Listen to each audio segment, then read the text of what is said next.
Ano nga ba bumalik ang aking last pay later? Tara, alamin natin. So ito na nga, nung nakarang buwan na kung maalala ninyo ay nagkaroon ako ng frozen na Lazada Pay Later. Kahit anong item ang bilihin ko dito sa Lazada Pay Later ay hindi ko siya magamit. So, ang ibig nga sabihin nito ay na-frozen ang aking Lazada Pay Later. Nag-delay kasi ako ng 3 days na pagbabayad sa Lazada Pay Later para nga malaman ko kung ano ang mangyayari kapag na-delay nga ng payment sa Lazada Pay Later. At ayun nga, ang mangyayari ay mapafrozen ang inyong Lazada Pay Later at hindi siya magagamit. After 1.5 months ay nag-try ulit akong pili sa Lazada Pay Later pero ganun pa rin, hindi pa rin siya. So, ang ginawa ko ay nagbayad na muna ako sa aking Lazada Pay Later. Nung nagbayad ako ng bill ko for the month of July ay ayaw niya pa rin gumana. Pero nung nagbayad ako for the month of August, netong September lang ako nagbayad ng 625 ay nagulat ako kasi nagkaroon na nga ako bigla-bigla ng Lazada Pay Later, which is hindi ko talaga in-expect kasi nga akala ko hanggang ma-fully paid ko na siya is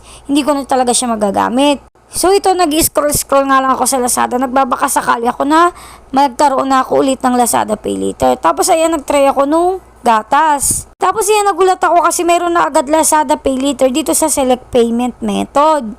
So ayan nga, tinignan ko siya, clinic ko.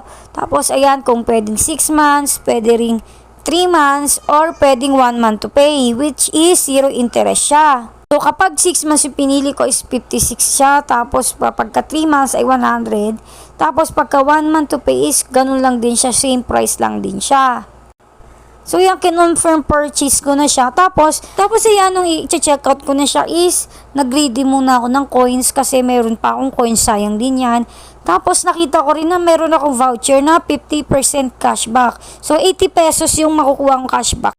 Umutang na nga lang ako, meron pa akong cashback. O diba, saan ka pa? Tapos yun na nga, umulit-ulit yung last pay later plan na kukunin ko. So pinindot ko na rin yung 1 month to pay at nag-check out na rin ako. Tapos yung pagka-process ko is tinakpan nila yung pin yung pipindutin natin dito. Tapos ayan na, nagpi-payment loading na at successfully na siya. Actually, wala talaga akong ginawa dito para bumalik siya. Kusa lang siya bumalik kasi nga nagbayad lang ako, nagbayad.